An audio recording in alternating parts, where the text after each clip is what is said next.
Welcome to VVB9 news channel. NTR జిల్లా జగ్గయ్యపేట అంగన్వాడీ కార్యకర్తలకు శిక్షణ కార్యక్రమం.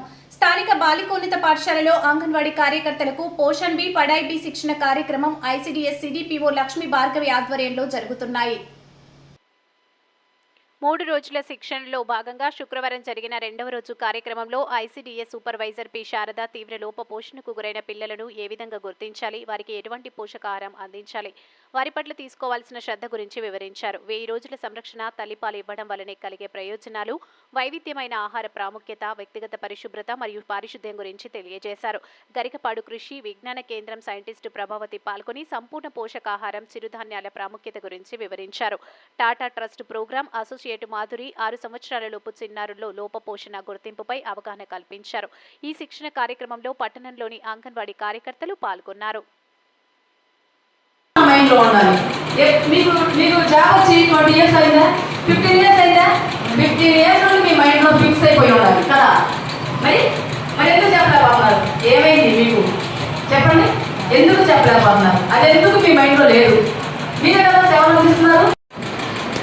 ఓకే, తర్వాత మనకు ఇంటర్నెట్ ఉన్నప్పుడు తేడా వస్తుంది. మీ నోట్లో పెట్టుకుని చూడండి, చిల్పేట్ తగ్గుతుంది. అది కూడా లోపల ఇరిటేషన్ ఇస్తుంది.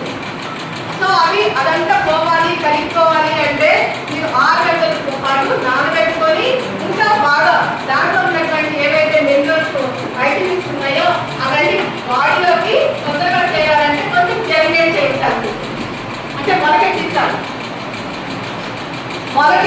మొలకెట్టినవి ఇంకా ఎఫెక్టివ్గా బాడీలోకి అబ్జర్వ్ అవుతాయి. సో దానివల్ల ఈ అజీర్తి ఇవన్నీ కూడా తగ్గిపోతాయి. వాళ్ళు అంటారు, చాలా మంది పద్ధతులు చెప్పేశారు, అది మీరు ఎలా తిన్నారు అనేది మీరు వాళ్ళకి మేనేజ్ చేసుకోగలిగితే మీరు చెప్పండి. మీకు తెలియనప్పుడు మీరు అవునా మీరు కూడా టైంలో పడిపోతారు. మాల్న్యూట్రిషన్కు అంటే తీవ్ర లోప పోషణకు గురవ్వకుండా ఉండాలి అంటే చిన్న పిల్లలప్పటి నుండి కూడా పోషక విలువలు కలిగిన ఆహారాన్ని వాళ్ళకి అందించాలి. అది మనం ఎప్పుడు చేయంటున్నాం కానీ పాటించడం అయితే చాలా తక్కువ కదా, చాలా తక్కువ. ఏదో పాటించినా దాని మీద కొంచెం ఆలోచన ఉన్నప్పుడే మనం ఎక్కువగా ఇంట్రెస్ట్ చూపిస్తూ ఉంటాం, కానీ మిగతా అప్పుడు వేరే ఇప్పుడు ఎలా మామూలు మనం చేసే పనులే మనం చేస్తూ ఉంటాం కదా. అయితే పిల్లలందరికీ కూడా ఎవరైతే ఇంకా బలహీనంగా ఉన్నారో ఆ పిల్లల తల్లిదండ్రుల దగ్గర ఇంటికి వెళ్ళి గృహ సందర్శనాలు చేస్తూ వాళ్ళకి మనం ఎక్కువ సార్లు వాళ్ళకి చెప్పాల్సి ఉంటుంది. ఒకసారి చెప్పాము వినలేదు, మళ్ళీ చెప్పాల్సిన బాధ్యత మన మీదే ఉంది.